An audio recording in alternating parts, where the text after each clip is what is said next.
ఇవాళ ఆ ఎమ్మెల్యే పోయిండాను, ఈ ఎమ్మెల్సీ మారిండాను, కేసీఆర్ సన్నాయి నొక్కులు నొక్కుతున్నాడు. మరి ఇన్నాళ్ళు ఎక్కడ పోయినావు నాయన? మా ఎమ్మెల్యేలను గుంజుకున్నప్పుడు మా కార్యకర్తలు కష్టపడి గెలిపించి అసెంబ్లీకి పంపిస్తే అక్కడి నుంచి అక్కడనే గద్దలాక దండకపోయినప్పుడు ఈ దుఃఖం కనిపించలేదా? ఇవాళ ఎందుకు వచ్చింది? ఎన్నికైనా నెల తిరగక ముందే ఈ ప్రభుత్వాన్ని పడగొట్టం, ఈ ప్రభుత్వం పడిపోద్ది అని చెప్పి బీజేపీ వాళ్ళు బీఆర్ఎస్ వాళ్ళు ఒక్కటై కుమ్ముక్కై మన ప్రభుత్వాన్ని పడగొట్టాలని చూసిరు.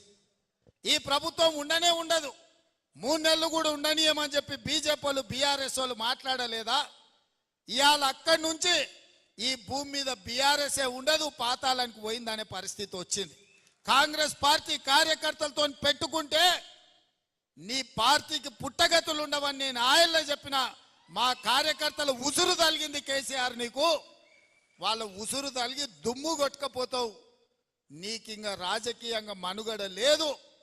ఇప్పటికైనా నువ్వు అర్థం చేసుకొని ఈ తెలంగాణ రాష్ట్రాన్ని సోనియా గాంధీ గారు ఇచ్చిండ్రు, ఈ తెలంగాణ రాష్ట్రాన్ని అభివృద్ధి పదం వైపు నడిపించాలని మేమందరం కష్టపడుతున్నాం. ఇప్పటికైనా తెలంగాణ సమాజానికి క్షమాపణ చెప్పి అభివృద్ధి కోసం కష్టపడుతున్న కాంగ్రెస్కు అడ్డుపడకుండా చేతనైతే సహకరించు, చేత కాకపోతే ఆ ఫామ్ హౌస్లో పడుకొని ఏడువు తప్ప ఇంకా కాళ్ళ కట్టెబెట్టాలని తండ్రి కొడుకులు మామ అల్లుళ్ళు చూస్తున్నారు. పాతకాలం లాగా లేరు మా కార్యకర్తలు. ఎవడైనా ఈ ప్రభుత్వానికి కాళ్ళ కట్టెబెట్టాలని చూస్తే ఈపులు విమానమూతం అవుతాయని చెప్పి నేను ఈ సందర్భంగా చెప్పదలుచుకున్నా.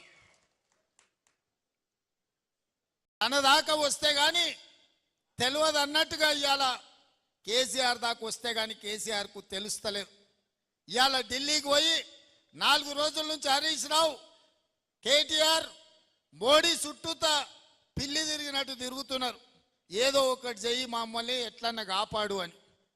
కాంగ్రెస్ పార్టీ కార్యకర్తల్ని సతాయించినోడు ఎవడైనా లెక్క చెప్పాల్సిందే.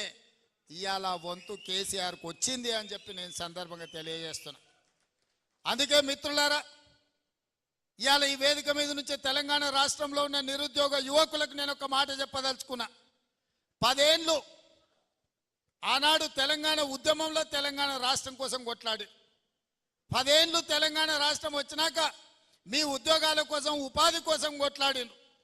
ఆ 20 ఏళ్లలో ఏ నియామకాలు జరగలేదు. కానీ కాంగ్రెస్ అధికారంలోకి వచ్చిన వెంటనే 90 రోజుల్లో 30,000 ఉద్యోగ ఖాళీలు భర్తీ చేసి నిరుద్యోగ యువకులకు ఉద్యోగాలు ఇచ్చింది కాంగ్రెస్ పార్టీ కాదా?